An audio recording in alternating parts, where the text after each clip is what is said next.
प्रश्नावली 1.1 question number 1 इसमें दिया हुआ है क्या शून्य एक परिमेय संख्या है। तो सबसे पहले हम लोग थोड़ा सा समझ लेते हैं कि परिमेय संख्या क्या होता है।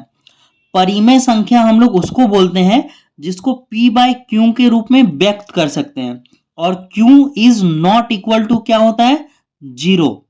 यानी कि अगर मैं 5/6 पूछूं आपसे कि क्या ये परिमेय संख्या है तो आप बोलोगे हाँ ये परिमेय संख्या है, क्योंकि इसको हम लोग p बाय क्यू के रूप में व्यक्त कर सकते हैं जहां पर p बराबर है 5 और q बराबर है 6। अगर मैं आपसे पूछूं कि क्या 0/6 क्या ये परिमेय संख्या है तो आप बोलोगे हाँ ये परिमेय संख्या है, क्योंकि यहां पर p बराबर है 0 और q बराबर है 6, है ना।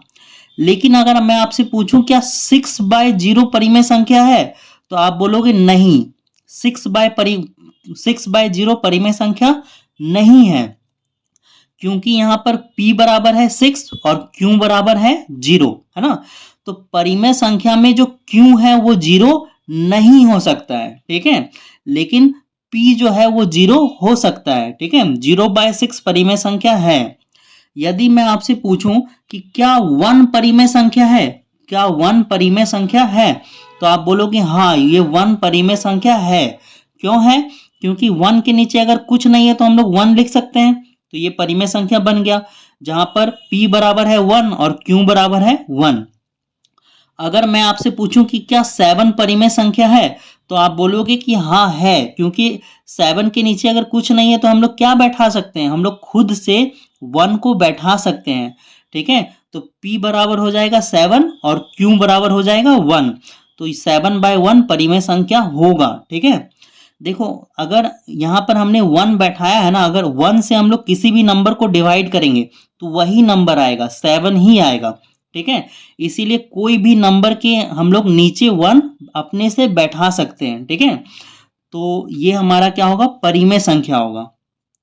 और परिमेय संख्या जो है ना हमेशा सहअभाज्य संख्या होता है।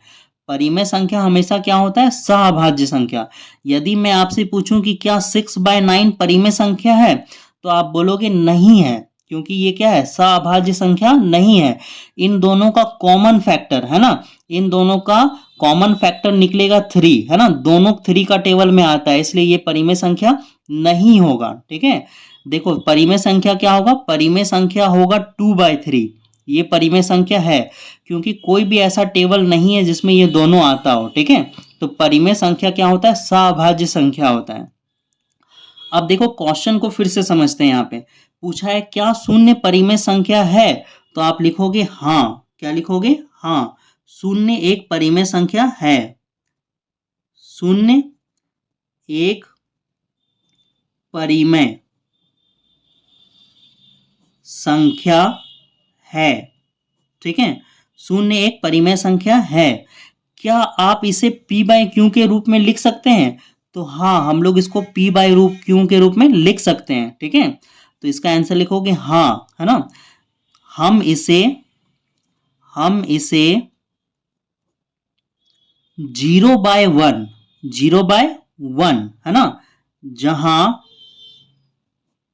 p बराबर कितना होगा 0, ठीक है, तथा q बराबर 1 है, ठीक है।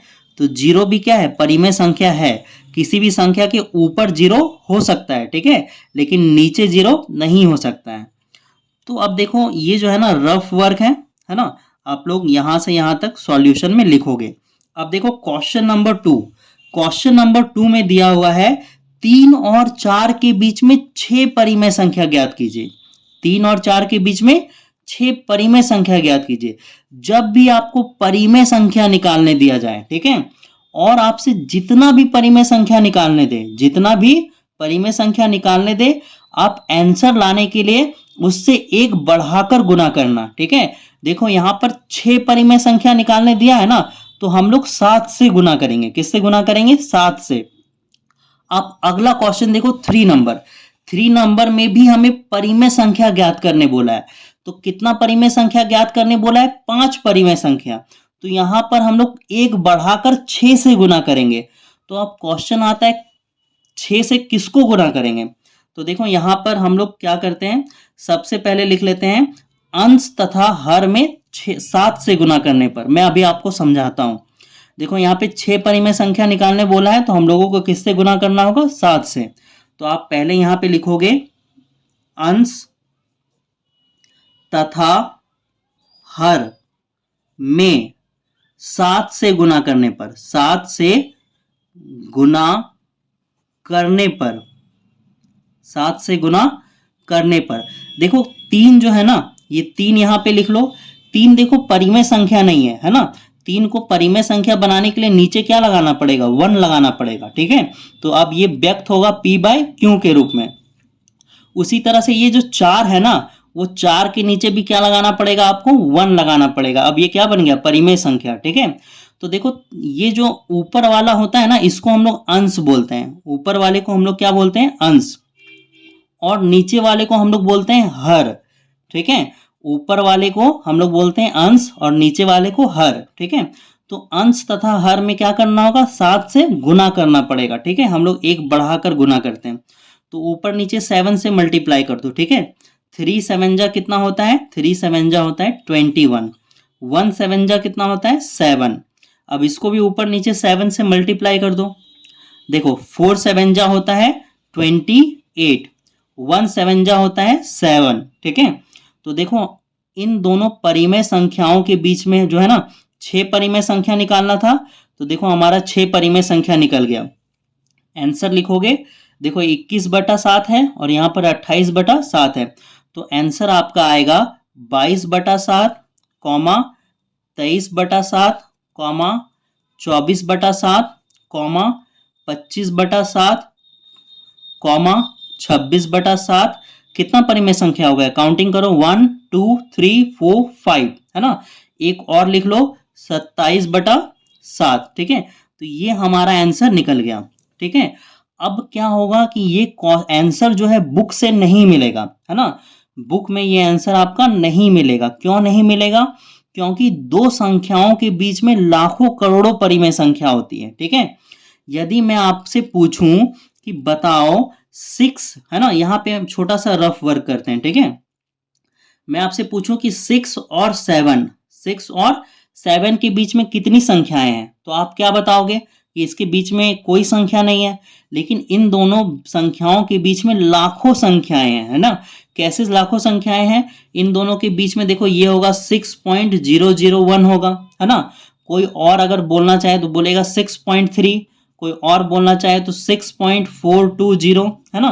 तो ये सभी संख्याएं कहाँ होगी, 6 और 7 के बीच में होगा। तो दो संख्याओं के बीच में लाखों करोड़ों परिमेय संख्याएं होती है, ठीक है। तो आप ये निकालने का, दो परिमेय संख्याओं के बीच में, दो संख्याओं के बीच में परिमेय संख्या जब भी आपको निकालने दे तो आप बिल्कुल इसी तरह से निकालोगे, ठीक है। तो ये आपका आंसर है। अब हम लोग चलते हैं क्वेश्चन नंबर 3 में। देखो क्वेश्चन नंबर 3 में दिया हुआ है 3 और 3/5, 3/5 और 4/5 के बीच में 5 परिमेय संख्या निकालिए। तो यहाँ 5 परिमेय संख्या निकालना है, तो हम लोग क्या करेंगे, एक बढ़ाकर गुना करेंगे, ठीक है। हम लोग 6 से गुना करेंगे। तो हम लोग लिखेंगे अंश तथा हर, अंश तथा हर में 6 से गुना करने पर, 6 से गुना करने पर, जब, है ना, अब उतार दो। ये देखो यहाँ पे क्या है, 3/5 और ये क्वेश्चन क्या है, 4/5, ठीक है। तो 5 परिमेय संख्या निकालने बोला था, तो हम लोग किससे गुना करेंगे, 6 से। तो ऊपर नीचे 6 से मल्टीप्लाई कर दूं, ये कितना होगा, 3 छक 18, 5 छक 30। इसको भी 6 से ऊपर नीचे मल्टीप्लाई कर दो, ये कितना होगा, 24/30। तो देखो इन दोनों के बीच में कितनी परिमेय संख्या निकलेगी, देखो 19/30 होगा, 20/30 होगा, 21/30 होगा, 22/30 होगा, 23/30 होगा, है ना। तो हमारा आंसर निकल गया, ठीक है। हमें 5 निकालने बोला था और देखो कितना निकला, 1 2 3 4 5 निकल गया, ठीक है। तो अब हम लोग चलते हैं क्वेश्चन नंबर 4 में, ठीक है। तो अब है हमारे पास क्वेश्चन नंबर 4। क्वेश्चन नंबर 4 में हमें सत्य या असत्य बताना है। ठीक है, हमें बताना है कि ये स्टेटमेंट सत्य है या फिर असत्य, लेकिन हमें उसके साथ में एक कारण भी बताना है। ठीक है, तो सबसे पहले देखो हमें पूछा है प्रत्येक प्राकृत संख्या एक पूर्ण संख्या होती है।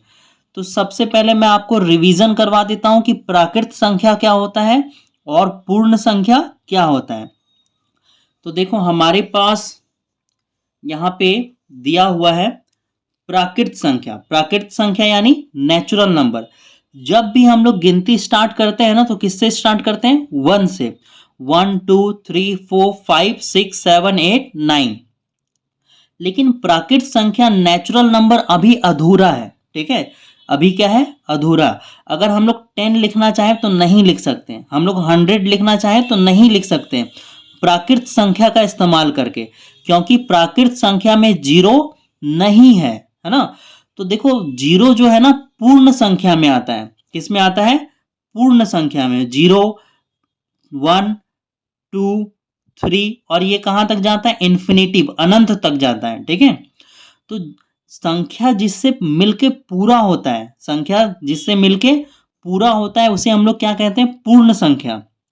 ठीक है, पूर्ण संख्या में क्या आता है? 0 1 2 3 आता है और ये कहां तक जाता है? इन्फिनिटिव तक जाता है। ठीक है, अब देखो इसके बाद है पूर्णांक। क्या है? पूर्णांक, है ना। तो देखो पूर्णांक का शुरुआत कैसे हुआ? सबसे पहले एक दुकानदार था, है ना। अब दुकानदार के पास 2 रुपया आया, 2 रुपया आया तो उसने अपने खाता में लिख लिया 2 लिए। क्या लिख लिया अपने खाता में? 2 लिए। उसके बाद उस दुकानदार ने किसी को 2 रुपया दिया, तो दुकानदार ने अपने खाते में लिख लिया 2 दिए। ठीक है, जब शाम को दुकानदार हिसाब करने बैठा तो उसने देखा कि लिखा हुआ है 2 लिए। तो दुकानदार सोचने लगा 2 लिए किससे लिए? मैंने उससे लिए या उसने मुझसे लिए? अब देखा कि 2 दिए, तो 2 दिए मतलब मैंने उसको दिया या उसने मुझको दिया। तो उसका हिसाब किताब क्या हो गया? गड़बड़ा गया। तो दुकानदार ने अगला दिन से क्या किया? जब किसी व्यक्ति से 2 रुपया लिया तो उसने क्या लिखा? +2। जब उसने किसी व्यक्ति को दिया तो उसने क्या लिखा? -2, है ना। तो इससे पता चल गया कि उसने 2 रुपया आया है या फिर 2 रुपया गया है। ठीक है, तो पूर्णांक में क्या होता है? पॉजिटिव नेगेटिव नंबर्स होते हैं, साइंस होता है, प्लस माइनस का साइंस होता है। ठीक है, देखो यहां पे क्या होता है? प्लस माइनस का साइन होता है। इसमें माइनस और प्लस वाले नंबर होते हैं। ठीक है, जैसे कि ये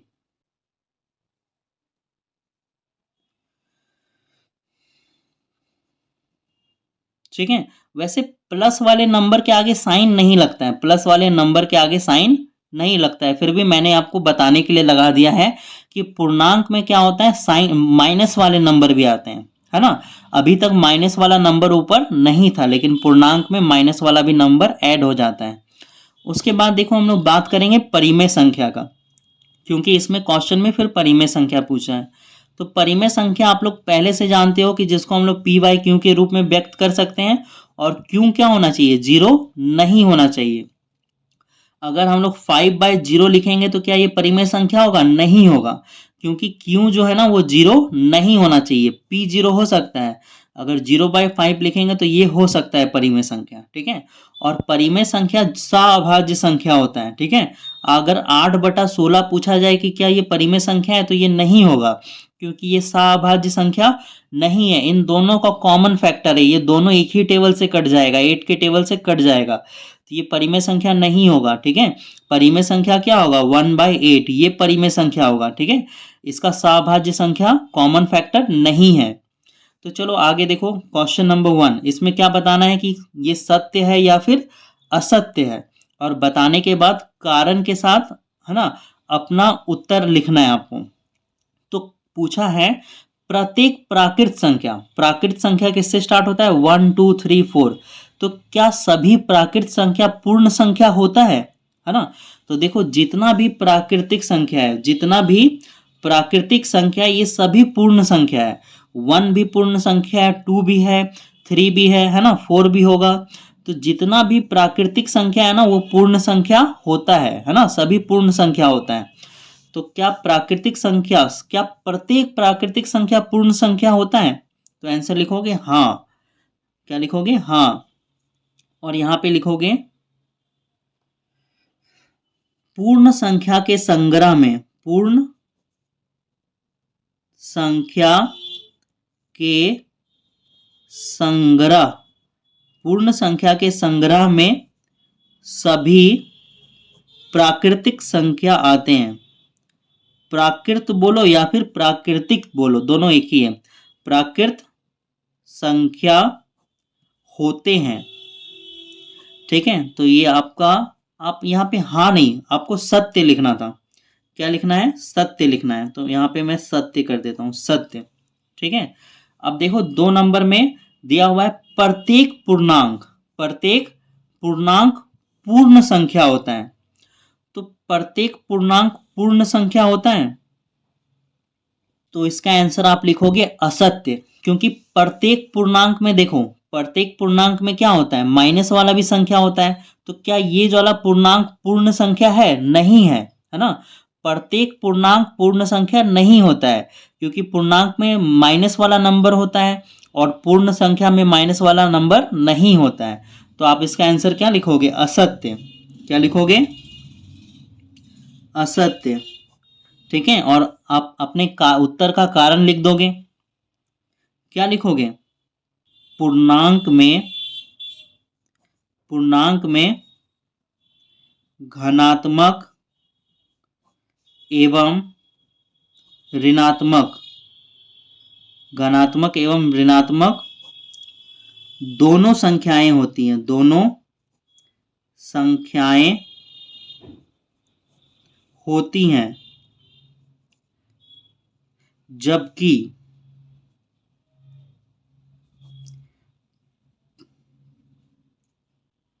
पूर्ण संख्या में केवल धनात्मक संख्या होती है, धनात्मक संख्या होती है। ठीक है, ये आपको रटने की जरूरत नहीं है, इसको रटना मत, बस समझना, क्योंकि इसमें रटने लायक कुछ है नहीं। क्या प्रत्येक परिमेय संख्या पूर्ण संख्या होती है? क्या प्रत्येक परिमेय संख्या पूर्ण संख्या होती है? तो इसका आंसर लिखोगे असत्य, है ना, असत्य, है ना। क्यों क्यों नहीं होती? रीजन देना होगा। आप लिख देना 1/2, 1/2 परिमेय संख्या है, 1/2 परिमेय संख्या है, किंतु यह पूर्ण संख्या नहीं है, यह पूर्ण संख्या नहीं है। ठीक है, पूर्ण संख्या किससे स्टार्ट होता है? पूर्ण संख्या स्टार्ट होता है 0 से, और ये 0 के पहले दिया है आधा, 1/2 यानी आधा, आधा के बाद 0 आता है, फिर 1 आता है, फिर 2 आता है ना। तो 1/2 परिमेय संख्या है, लेकिन ये पूर्ण संख्या नहीं है। तो आपको यहां से उतार लीजिए इसको। तो अब हम लोग मिलते हैं एक्सरसाइज 1.2 में।